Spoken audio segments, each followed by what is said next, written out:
نحمده ونصلي على رسوله الكريم اما بعد فاعوذ بالله من الشيطان الرجيم بسم الله الرحمن الرحيم باب علامات حب الله تعالى العبد والحث على التخليق بها والسعي في تحصيلها۔ اللہ پاک کے بندے کے ساتھ محبت کرنے کی علامات اور ان کو پیدا کرنے پر رغبت دلانے اور ان کو حاصل کرنے کے لیے کوشش کرنے کا بیان۔ قال اللہ تعالی قل ان کنتم تحبون اللہ فاتبعونی یحببکم اللہ ویغفر لکم ذنوبکم واللہ غفور الرحیم۔ وقال تعالی یا ایہا الذین آمنوا من یرتد منکم عن دینہ فسوف یأتی اللہ بقوم یحبهم ویحبونہ اذلۃ علی المؤمنین عزۃ علی الکافرین یجاہدون فی سبیل اللہ ولا يخافون لومة لائم ذلك فضل الله يؤتيه من يشاء والله واسع علیم۔ شروع کرتی ہوں اللہ کے نام سے جو بے انتہا مہربان نہایت رحم فرمانے والا ہے۔ ارشاد خداوندی ہے کہ اے پیغمبر صلی اللہ علیہ وسلم لوگوں سے کہہ دیجئے اگر تم خدا کو دوست رکھتے ہو تو میری پیروی کرو، خدا بھی تمہیں دوست رکھے گا اور تمہارے گناہ معاف کر دے گا اور خدا بخشنے والا مہربان ہے۔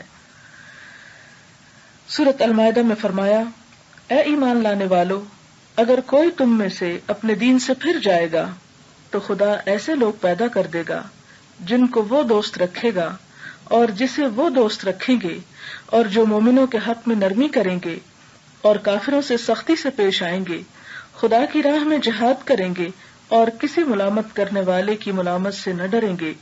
یہ خدا کا فضل ہے، جسے وہ چاہتا ہے دیتا ہے، اور خدا بڑی کشائش والا اور جاننے والا ہے۔ اس سلسلے کی پہلی حدیث ہے وَعَنْ أَبِي هُرَيْرَةَ رَضِيَ اللَّهُ عَنْهُ قال قال رسول الله صلی اللہ علیہ وسلم ان اللہ تعالی قال من عادى لي وليا فقد آذنته بالحرب وما تقرب إلي عبدي بشيء أحب إلي مما افترضت عليه وما يزال عبدي يتقرب إلي بالنوافل حتى أحبه فإذا أحببته كنت سمعه الذي يسمع به وبصره الذي يبصر به ويده التي يبطش بها ورجله التي يمشي بها وإن سألني أعطيته ولئن استعاذني لأعيذنه رواه البخاری۔ حضرت ابو ہریرہ بیان فرماتے ہیں کہ رسول اللہ صلی اللہ علیہ وسلم نے فرمایا بے شک اللہ تعالیٰ فرماتا ہے جو شخص میرے دوست سے دشمنی رکھے تو میرا اس کے ساتھ اعلان جنگ ہے، اور میرا بندہ میرا قرب نہیں حاصل کر سکتا کسی عمل کے ساتھ جو زیادہ مجھے محبوب ہو اس عمل سے جس کے ادا کرنے کو میں نے اس پر فرض کر دیا ہے، اور میرا بندہ ہمیشہ میرا قرب نوافل کے ساتھ حاصل کرتا رہتا ہے یہاں تک کہ میں اس سے محبت کرنے لگ جاتا ہوں، بس جب میں اس سے محبت کرتا ہوں تو میں اس کا کان بن جاتا ہوں جس کے ساتھ وہ سنتا ہے، اور اس کی آنکھ بن جاتا ہوں جس سے وہ دیکھتا ہے، اور اس کا ہاتھ بن جاتا ہوں جس کے ساتھ وہ پکڑتا ہے، اور اس کا پاؤں بن جاتا ہوں جس کے ساتھ وہ چلتا ہے، اور جب وہ مجھ سے مانگتا ہے تو میں اس کو دیتا ہوں، اور اگر وہ مجھ سے پناہ مانگتا ہے تو میں اس کو پناہ دیتا ہوں۔ یہ بخاری کی روایت ہے۔ یہ باب جیسا کہ آپ دیکھ رہے ہیں کہ اس میں اللہ تعالی کی محبت کی علامات کا ذکر ہے کہ اللہ تعالی جس سے محبت کرتا ہے اس شخص کے اندر کیا صفات پائی جاتی ہیں، ہمیں کیسے پتا چلے گا کہ فلاں سے اللہ تعالی محبت کرتے ہیں یا نہیں کرتے، اور پھر ان صفات کو پیدا کرنے کی رغبت کا بیان ہے کہ انسان کو بتایا یہ گیا ہے کہ اگر وہ مدرجہ ذیل کام کرے تو اس کے اندر وہ صفات پیدا ہو جائیں گی جس سے اللہ سبحانہ وتعالی اس بندے سے محبت کریں گے، اور پھر ان صفات کو حاصل کرنے کے لیے کوشش کرنے کا بیان کہ بندہ مومن کو اس بات پر ترغیب دلائی گئی، اس بات کا احساس دلایا گیا، اس بات پر اکسایا گیا کہ وہ اپنے اندر ان صفات کو پیدا کرے تاکہ وہ اللہ تعالیٰ کا پیارا بندہ بن جائے۔ اس سلسلے میں سب سے پہلی بات جو ہم سب کو اپنے اندر پیدا کرنی چاہیے وہ ہے اس آیت کی روح سے قل ان کنتم تحبون اللہ فاتبعونی یحببکم اللہ. اے نبی صلی اللہ علیہ وسلم انہیں کہہ دیجئے کہ اگر تم لوگ اللہ سے محبت کرتے ہو تو کیا کرو؟ فاتبعونی میرا اتباع کرو، یعنی حضور اکرم صلی اللہ علیہ وسلم کا اتباع. اس کا نتیجہ کیا ہوگا؟ یحببکم اللہ، تو اللہ تم سے محبت کرے گا.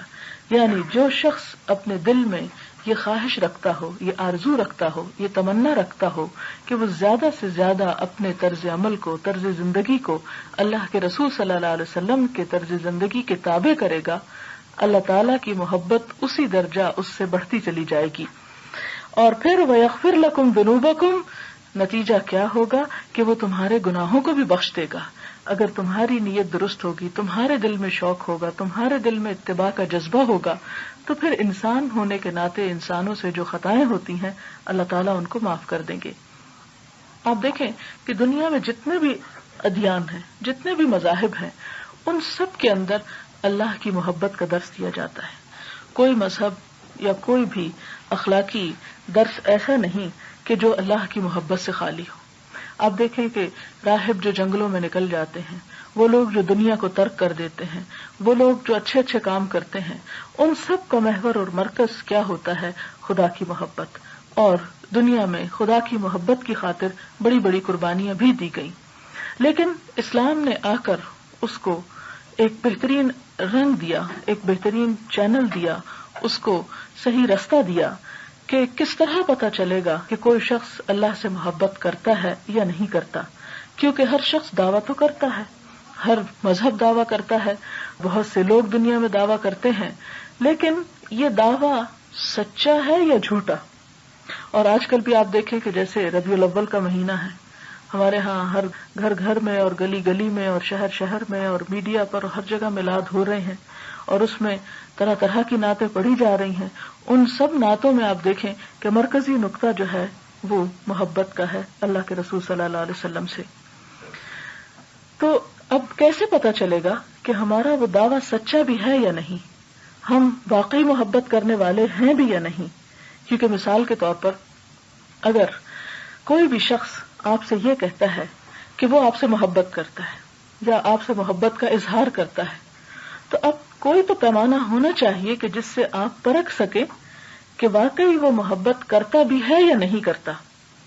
یعنی ظاہر میں کوئی نہ کوئی چیز ایسی ہونی چاہیے، کوئی کرائیٹیریا ایسا ہونا چاہیے، کوئی ایسا میٹر ہونا چاہیے کہ جس سے انسان پڑھ سکے، دیکھ سکے کہ واقعی کسی کے اندر اللہ کی کتنی محبت ہے.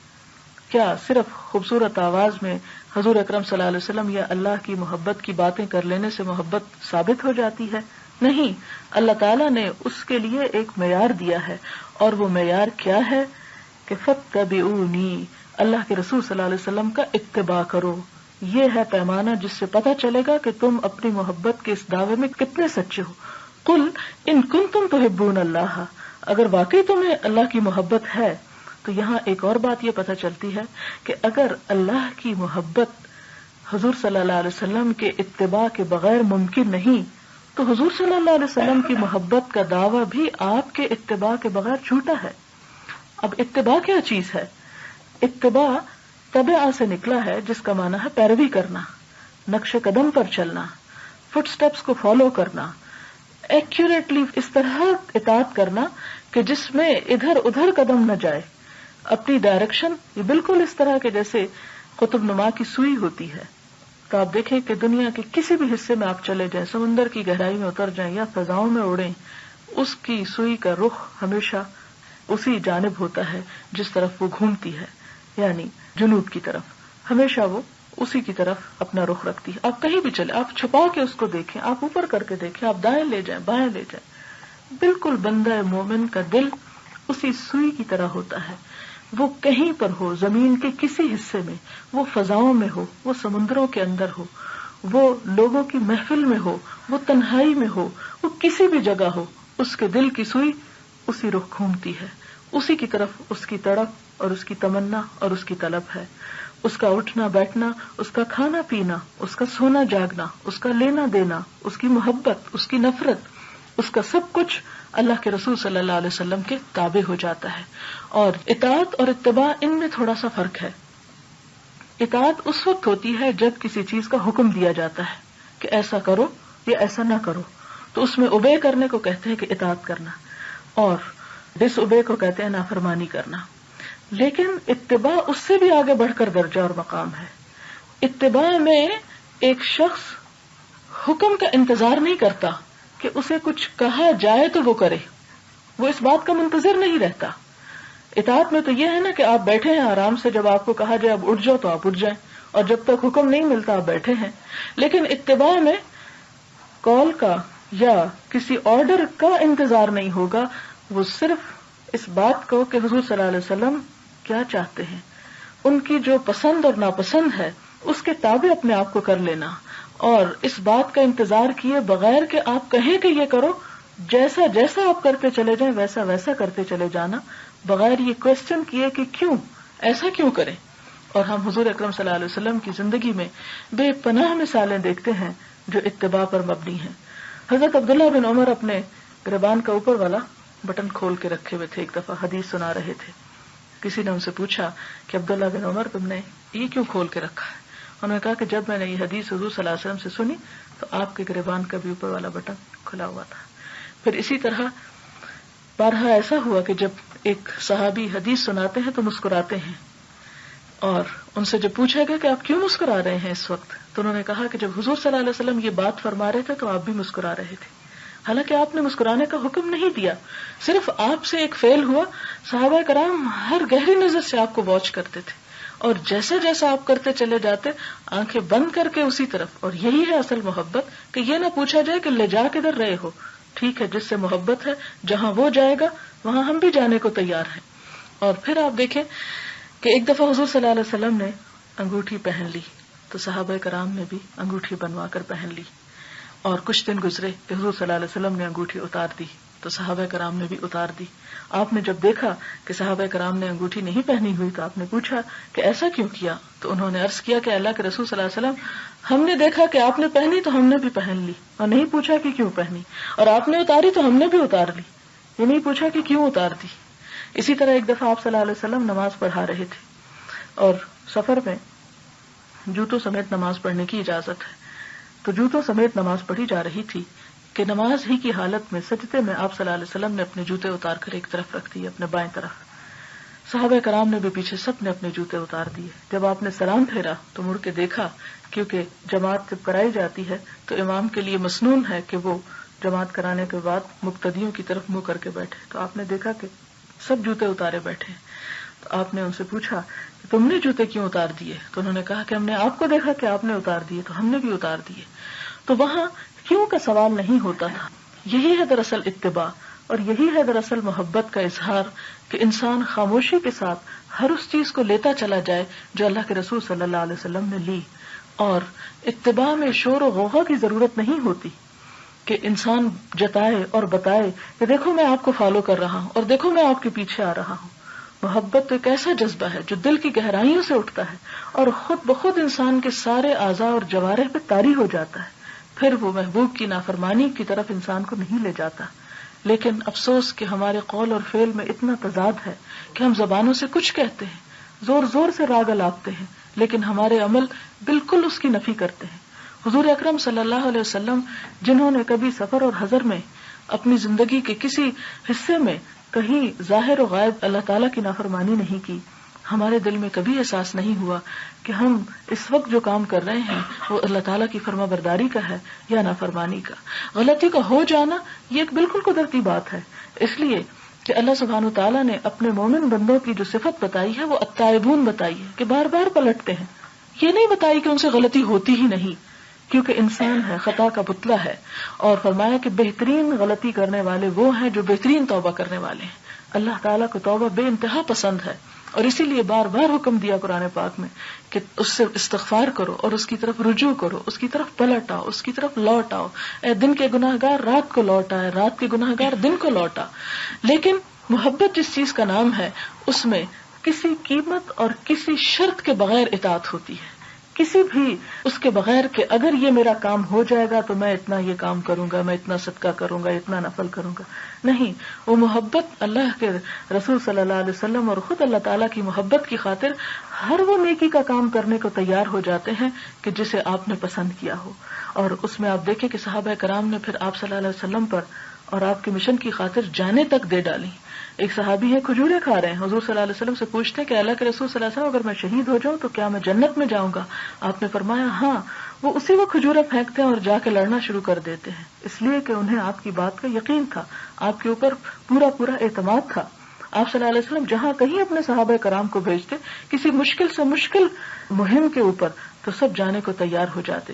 حضور صلی اللہ علیہ وسلم نے اپنے زندگی کے آخری ایام میں حضرت اسامہ کو جو صرف 17 سال کے تھے اس موقع پر انہیں یمامہ کی طرف ایک لشکر کا امیر بنا کر بھیجنے کا ارادہ کیا. اسی اثناء میں آپ کی وفات ہو گئی.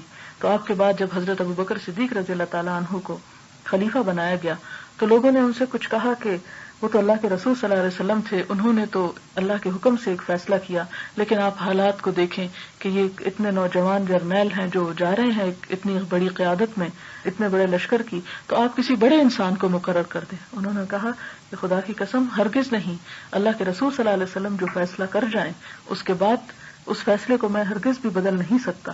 اور ہم دیکھتے ہیں کہ حضور صلی اللہ علیہ وسلم کی زندگی کے بعد، آپ کی وفات کے بعد سب سے پہلا اختلاف جو مسلمانوں میں ہوا وہ یہ کہ حضور اکرم صلی اللہ علیہ وسلم وفات پا گئے ہیں یا نہیں. حضرت عمر رضی اللہ تعالیٰ عنہ جیسے بڑے سے بڑے صحابی جو تھے وہ کہنے لگے خدا کی قسم اگر کسی نے یہ کہا کہ حضور صلی اللہ علیہ وسلم وفات پا گئے ہیں میں اس کی گردن اڑا دوں گا. تلوار لے کے باہر آ گئے.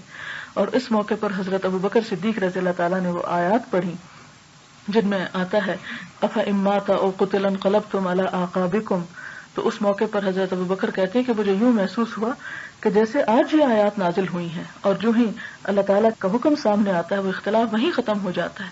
بے پناہ مثالیں ہیں. ربیع الاول کا مہینہ ہے، ہم سب پہ یہ لازم ہے کہ حضور اکرم صلی اللہ علیہ وسلم کی زندگی کے بارے میں کوئی نہ کوئی ایک چھوٹی سی کتاب ضرور پڑھ ڈالیں، تاکہ ایک سرسری طور پر ایک کتاب پڑھ ڈالنے سے ایٹ لیسٹ ہمارا آپ کے ساتھ کچھ نہ کچھ تو تعلق مضبوط ہو، ہمیں فیل تو ہو کہ آپ کی زندگی کیا تھی، آپ کون تھے.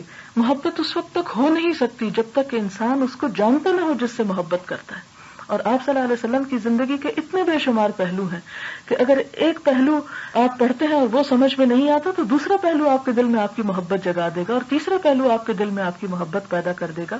لیکن اس کے لیے تعارف ہونا جو ہے وہ نہایت ضروری ہے.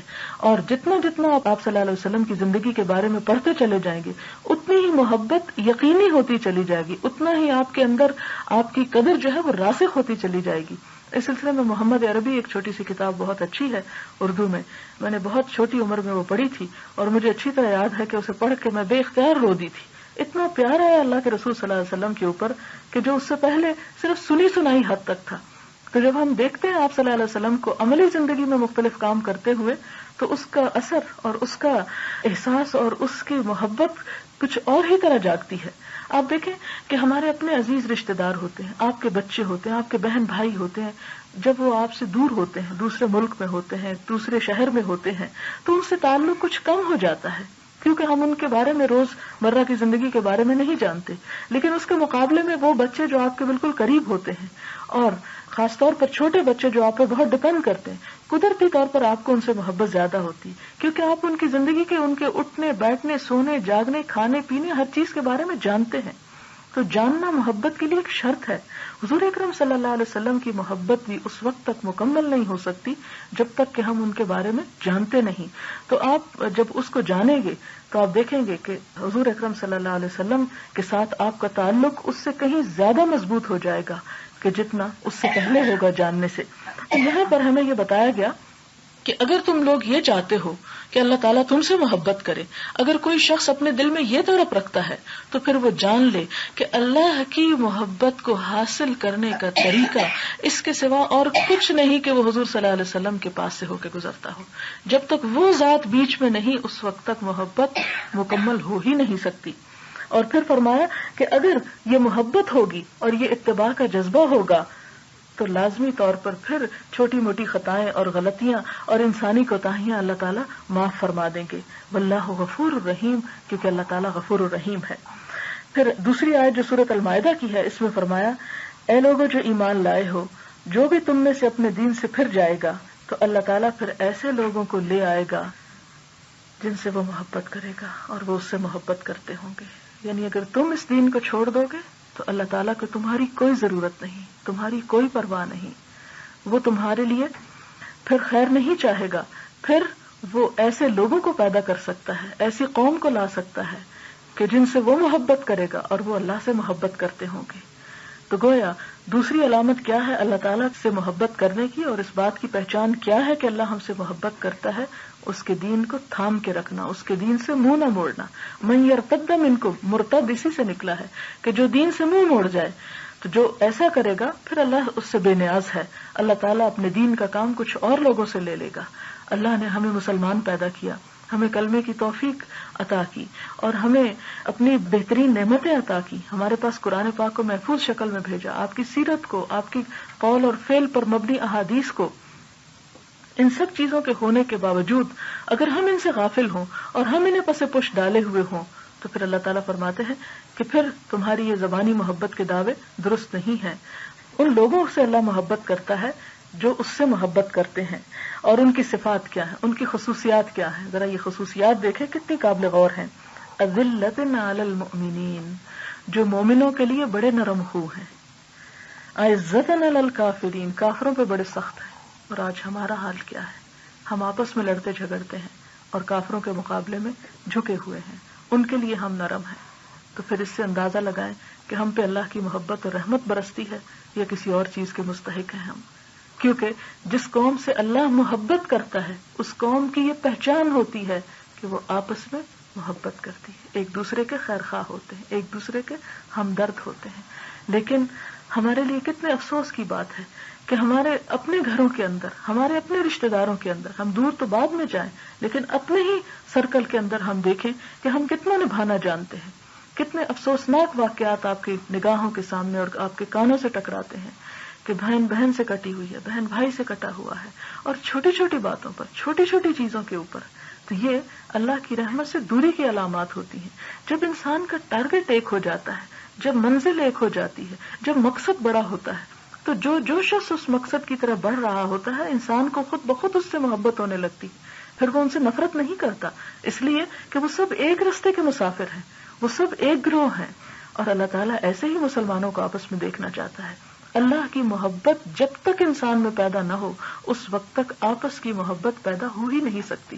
اس لیے کہ جب انسان اللہ تعالیٰ سے محبت کرتا ہے تو پھر اس کی دعا کیا ہوتی ہے؟ اللہم ارزقنا حبک وحب من یحبک وحب عمل یقربنا الی حبک، کہ اے اللہ تو ہمیں اپنی محبت عطا کر اور ہر اس شخص کی محبت عطا کر جو تجھ سے محبت کرتا ہے، اور اس کام کی محبت عطا کر جو تیری محبت کے ہمیں قریب کر دے. لہذا اللہ کی محبت کس کے لیے واجب ہو گئی اور کس کے ساتھ ہو گئی؟ ان لوگوں کے لیے جو آپس میں محبت کرنے والے ہوں.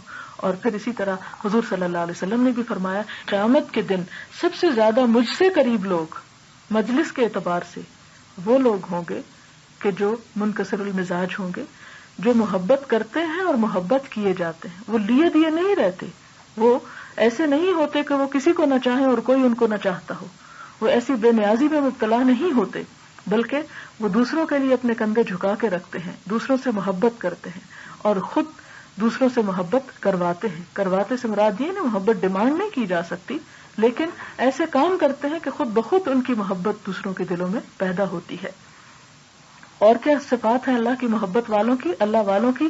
یجاہدون فی سبیل اللہ، پھر وہ اللہ کے راستے میں جہاد کرتے ہیں. ولا یخافون لومۃ لائم، اور اس میں کسی ملامت کرنے والے کی ملامت کا خوف نہیں رکھتے، کسی کی پرواہ نہیں کرتے. جب وہ اللہ کے راستے پہ چلتے ہیں تو پھر کسی کی تنقید سے اور کسی کی باتوں سے نہیں ڈرتے. آج ہم اللہ کی محبت کا دعویٰ کیسے کر سکتے ہیں؟ ہم تو چھوٹا سا بھی دین کا کام کرنے لگے تو ہم چاروں طرف دیکھتے ہیں کہ ہائے کوئی دیکھ تو نہیں رہا، ہائے ہم لوگوں کی نظر میں مولوی یا نکھٹو یا کوئی اور تو نہیں کہلوانے لگیں گے.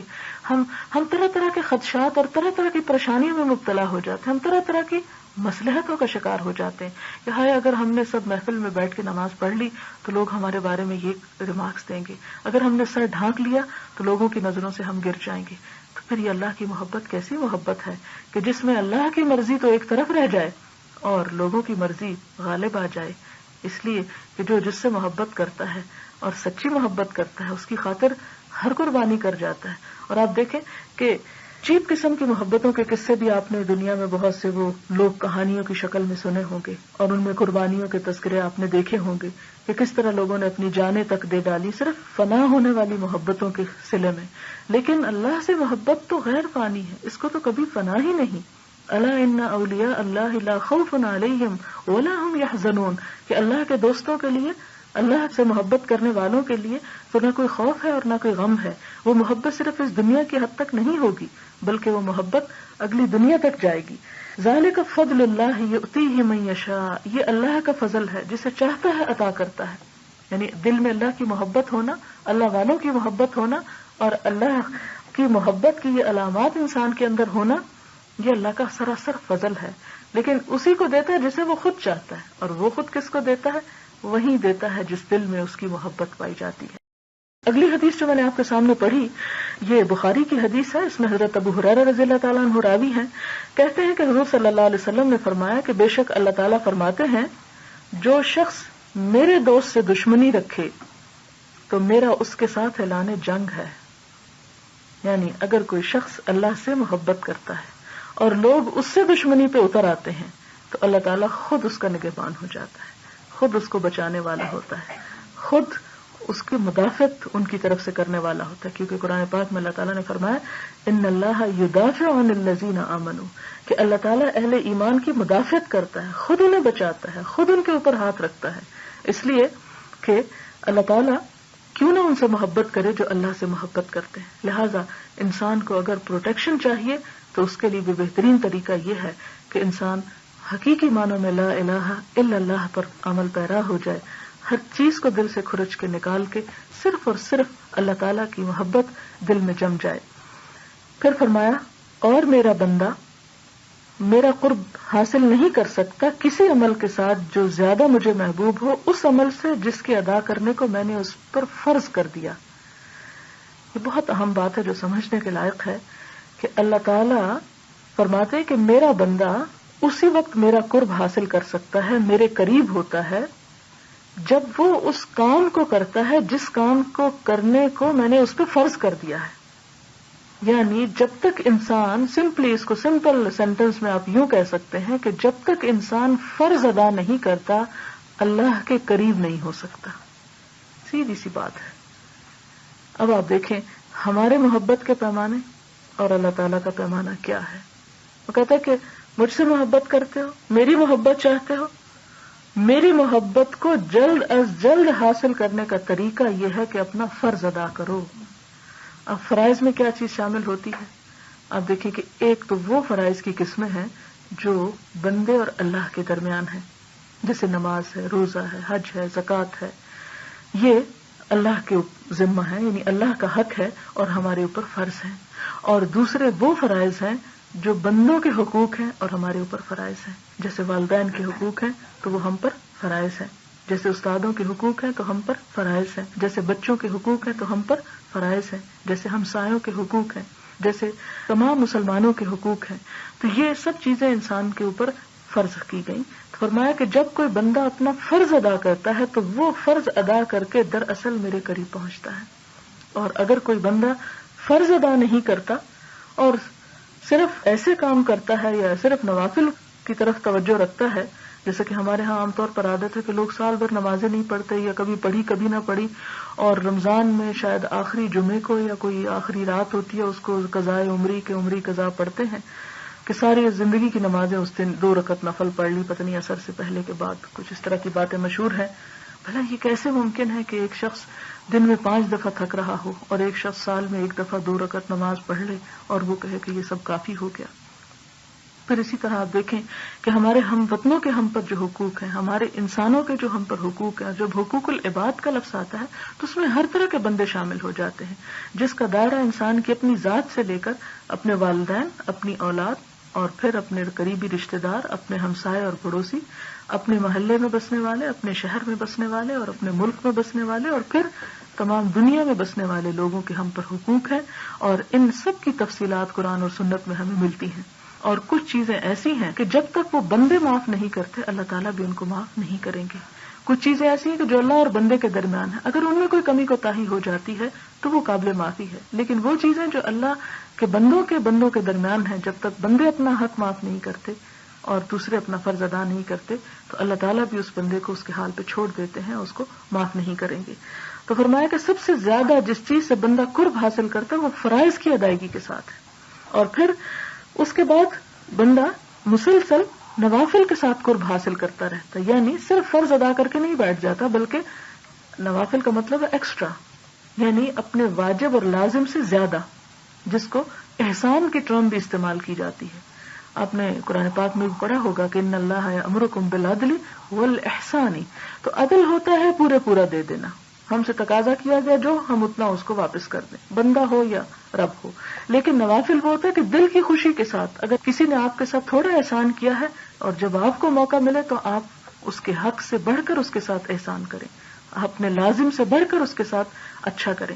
تو یہ نوافل میں آ جاتا ہے. نماز کی شکل میں نوافل ہے، روزے کی شکل میں نوافل ہے، زکوٰۃ کے علاوہ جیسے مال میں نفلی صدقات جو ہیں.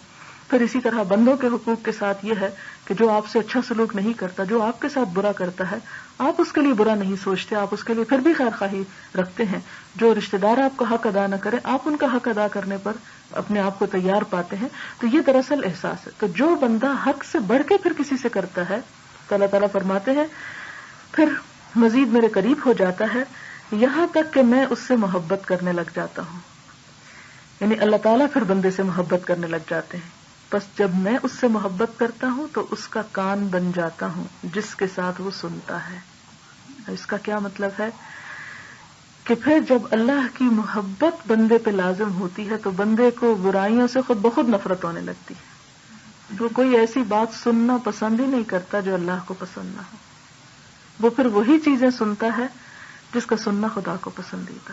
پھر وہ غیبت اور چغل خوری اور دل آزاری اور بے حیائی کی باتیں سننے میں اس کا دل نہیں لگتا. پھر وہ ایسی محفلوں سے کتراتا ہے، پھر ان سے وہ بھاگتا ہے، ان سے وہ بیزار ہوتا ہے. اور پھر فرمایا میں اس کی آنکھ بن جاتا ہوں جس سے وہ دیکھتا ہے. اب آپ دیکھیں کہ اللہ تعالیٰ کا بندے کی آنکھ بن جانے کا مطلب یہ ہے کہ بندے کی آنکھ جو ہے وہ اللہ کی مرضی کے تابع ہو جاتی. گویا کہ وہ اپنی آنکھ سے نہیں، رب کی آنکھ سے دیکھ رہا ہے. رب کی آنکھ سے دیکھنے کا مطلب یہ ہے کہ جو رب چاہتا ہے بس پھر بندہ وہ دیکھتا ہے. اس کو بری چیزیں اور غلط چیزیں دیکھنے میں پھر وہ شوق نہیں رہتا، پھر وہ دلچسپی نہیں رہتی.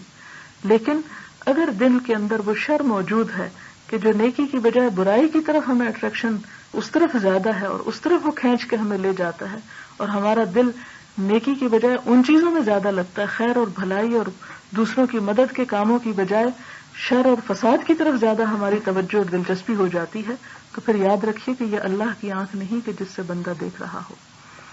پھر فرمایا کہ میں اس کا ہاتھ بن جاتا ہوں جس کے ساتھ وہ پکڑتا ہے. یعنی اس کے سارے معاملات اور سارے کام جو ہیں پھر وہ اللہ کی مرضی کے مطابق ہوتے ہیں. اس کا ہاتھ کسی پہ ناروا حملہ نہیں کرتا، وہ ناروا کسی کو اذیت نہیں پہنچاتا، وہ اپنے ہاتھ سے دوسروں کی عزت اور جان مال کو محفوظ رکھتا ہے. اور پھر اس کا پاؤں بن جاتا ہوں جس کے ساتھ وہ چلتا ہے. پاؤں دراصل علامت ہے بھاگ دوڑ کی، زندگی کی سرگرمی اور حرکت کی، کہ انسان جہاں جہاں جاتا ہے، جس سے میل ملاقات کرنے، جس کام کے کرنے کے لیے، وہ سب کے سب خیر کی طرف پھر اٹھتا ہے. جب وہ مجھ سے مانگتا ہے پھر تو میں اس کو دیتا ہوں، اور اگر وہ مجھ سے پناہ مانگتا ہے تو میں اس کو پناہ دیتا ہوں. پھر میں اس کو بے سہارا اور بے یار و مددگار نہیں چھوڑتا. یعنی وہ بندہ پھر کمپلیٹلی میری پروٹیکشن میں آ جاتا ہے. جب بندہ میری مرضی پہ چلتا ہے تو میں بھی پھر اس کو اپنی پناہ میں لے لیتا ہوں. پھر وہ جو مجھ سے درخواست کرتا ہے، جو میرے آگے ہاتھ پھیلاتا ہے، میں اس کی دعائیں سنتا ہوں.